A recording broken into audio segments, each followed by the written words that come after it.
Hi, everyone. My name is Frederick. I am probably going to present to you my capstone project, which is a story about Joko.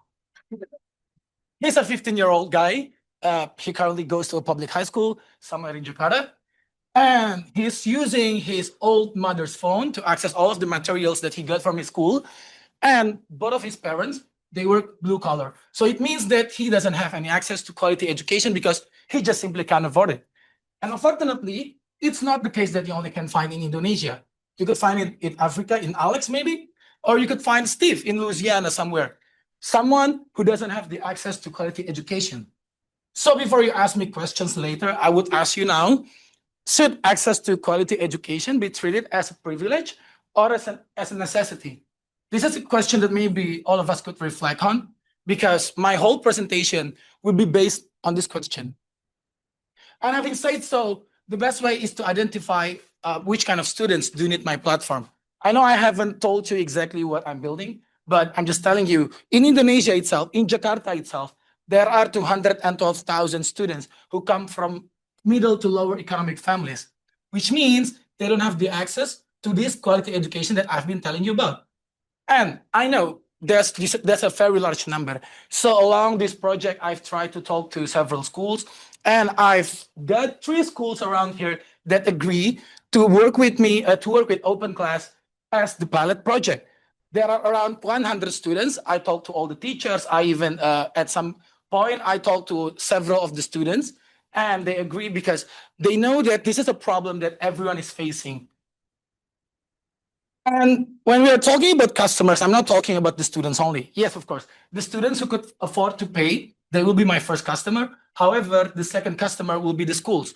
You know that schools, they get the government fund, right? So I'll work with the schools for them to provide for them to pay the students to learn with me. And the last one is the enterprises. Enterprises who have large money, who have huge money, and they have this CSR project that they have to use each end of the year.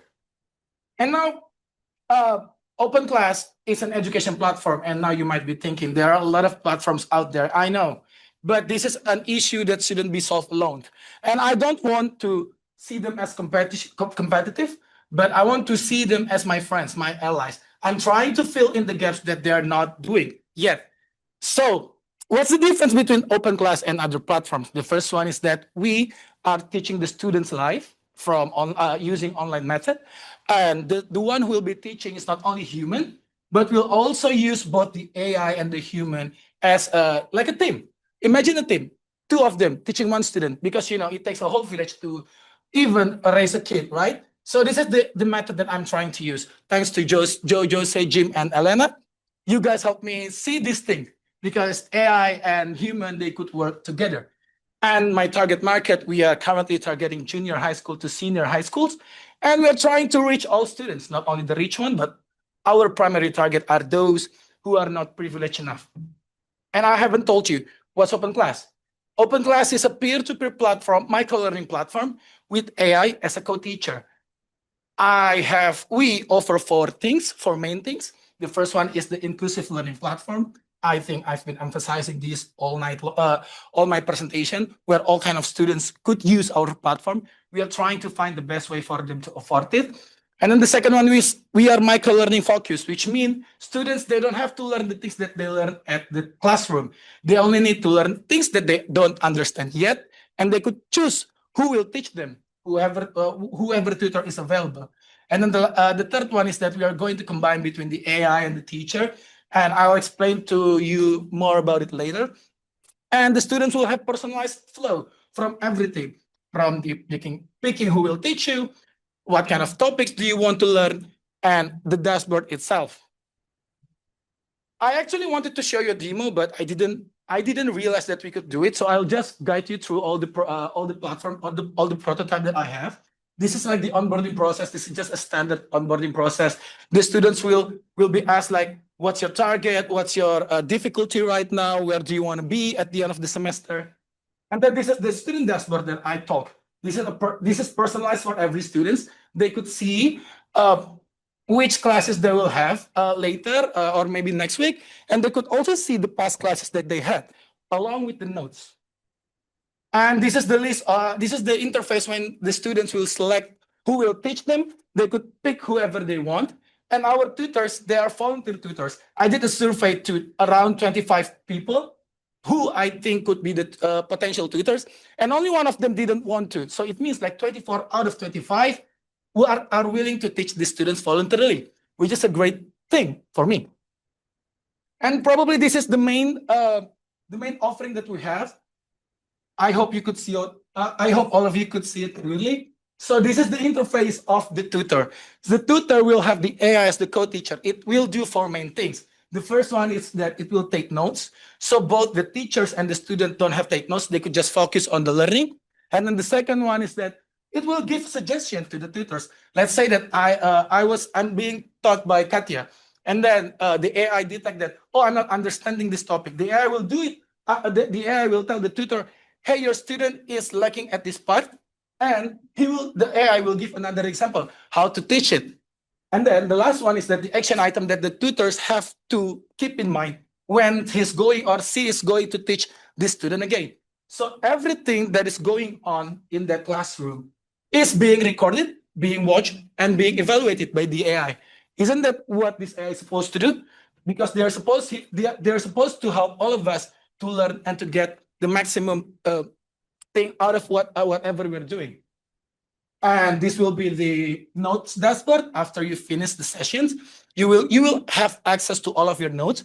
So this is the best part for the students. I think you don't have to take notes. The AI will do it. You just focus on what you want to learn.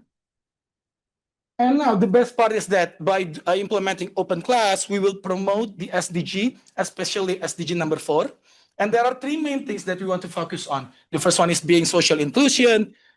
You all know that all students could learn. And then community engagement, because you heard it yourself, right? The tutors are volunteers.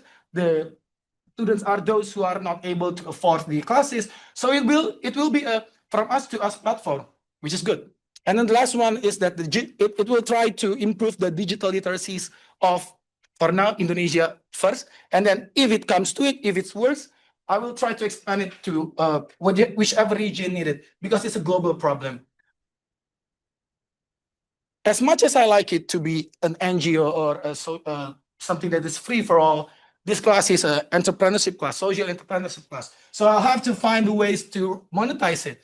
So the first one is that I told you that some students will still have to pay for the session that they're doing. So that will be the first mainstream, pay per session. And then the second one, of course, advertisement. The last one is the corporate partnership. And to give each of these customer segment personalized pricing, I try to make three options. The first one is that for those students who are able to afford it, we'll try to charge them around USD for 4.5 USD for a 30 to 45 minute session. And they could pick the tutor, they could have personalized dashboard, they will have all the access to the AI that I told you about. While for the students who come from middle to lower economies, which is my main target, we will collaborate with their schools. And we will charge them only 2.4 USD for each session, which is super enough for the fund that they got from the government. And the last one is that for the corporate plan, we are trying to work with them privately, and we are trying our best to customize whatever they need. They could co-create the program. Excuse me, I'll just remove this. They could co-create the program for students in certain area, and the students that is being paid by this corporate, they will get all the features that Open Class is offering. And now, I also didn't want to ask for money actually, but Katya asked me to do so. So I'm asking around $100,000. This will be used to develop the platform, the model itself. You heard about the model. I even not sure how to build it, but my friend is doing it for me. So the money will be divided into two. The first one is initial investment, and the second one is the operating cost for the first year. And if all goes smooth, by the 5th year or 2031, we will generate around $343,000, which is not bad for social enterprise, right? And I know doing this is impossible if I do it alone. So these are the few of the people that have been helping me throughout the project. I just want to highlight them because they are the real MVP at this case. Some of them are here in this room. I just want you guys to know that I really appreciate all of you. And not forgetting Katya and Dino for guiding me throughout the process. So that's open class. Thank you, guys. Questions? Anyone question? I love the fact that social impact that you've already gone out to respectable teacher, very focused. I was discussing with something because you can actually have a what I worry about is NGOs. Tokens are expensive, and if you really want to leverage it, that's where can you keep this going for 5 years? Yeah. Seems like you're using it. Yeah, I know. Thank you for the question. That's one of the toughest challenges that we've been encountering. So my friend, he's the CTO. He told me that for now we could use maybe the open source, so it will be less expensive for us. But going forward, we're trying to generate revenue so we could pay for these models. We haven't tried it at a larger scale, but from our calculation, it said that it should be enough if we hold around 60,000 sessions each year. So I hope it's enough. Go ahead, Murat, real quick, and then Paul. So fantastic. Congratulations. Love the idea. Love your thoughts and the whole idea of doing this. So Apple is now letting JavaScript on a web page access the local LLM running on the phone. And then there are open source LLMs. I recommend you develop the source code for this and then open source it. Make it open source, and then it also uses open source LLMs like DeepSeek, Llama 3. So everything is free. So I can run it on my phone. Tutor runs it on their phone. So nobody pays anyone money. Make it open source. But tutors need to get paid. That's the problem. Yeah. Thank you. Thank you, guys.